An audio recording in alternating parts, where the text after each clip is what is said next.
Hey, good morning. I'm doing a little practice on some tennis stands that I made, and finding ways to practice at home is very important. And so here what I'm doing is I just made a couple stands, tennis stands.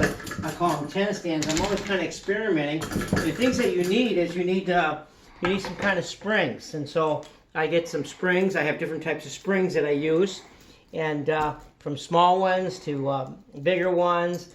So you can pick these up or off many different things. What's interesting is that if you notice that so often that how important springs are, and so you can find springs almost anywhere in things that people discard. There's springs. This one has been very good. I've been using it on this little stand here.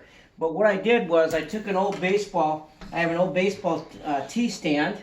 I took a piece of PC, I call it pipe, and what I did was I took a bolt here, and if you notice what I did was I just screwed this in here. I put a spring. If I can take this apart, I will show you. What I did was I drilled a hole in it, and then I just took a spring.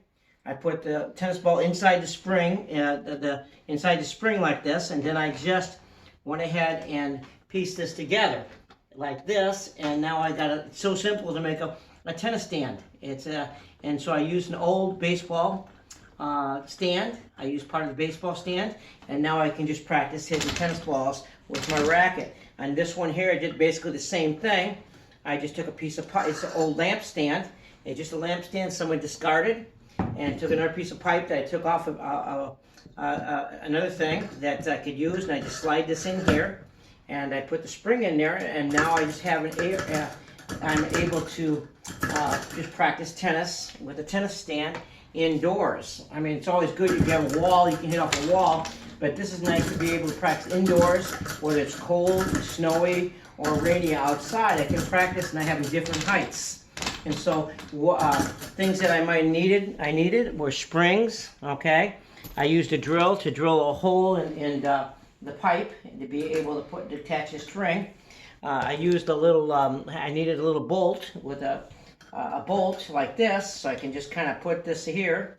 I have a little bolt here, so I can attach it, and I'll show you how big this spring is right now. It's not very big of a spring, and I just put the ball inside, and so I'll just put this like this here, and put that down here. It's so easy to do.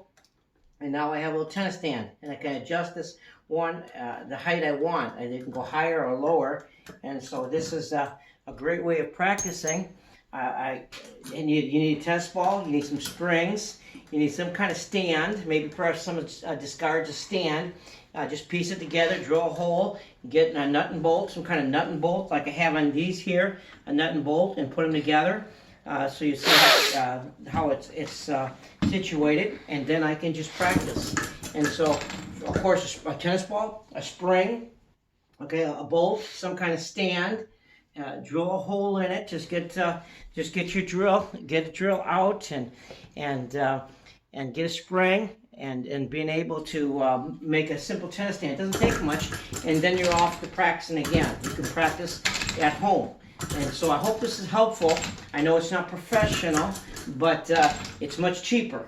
And so I've been trying to experiment with these. I've made about 20 of them so far, maybe more. And each time I try to find something different or a better way to do it. And so this one here is probably one of my best ones, I think, as far as the ball staying on, because I took I took the spring, and then I just kind of curved it into the ball, so it works really well. Oh, here it is. Here's the spring. This was a spring from a couch that I took apart, and all I did was I put it through the tennis ball, and then I bent it over, and that ball's gonna not fly off. Sometimes it flies off, but now I can go to practicing, and I can spend some hours practicing. The idea is not to hit the ball hard, but just to find the ball. And so I hope this is helpful. I hope it gives you ideas how to make a tennis stand. I don't know why people don't practice more at home. If I was taking a tennis lesson at a club or from a pro, I'd find ways to practice my hand-eye coordination, because I want to do the very best that I can.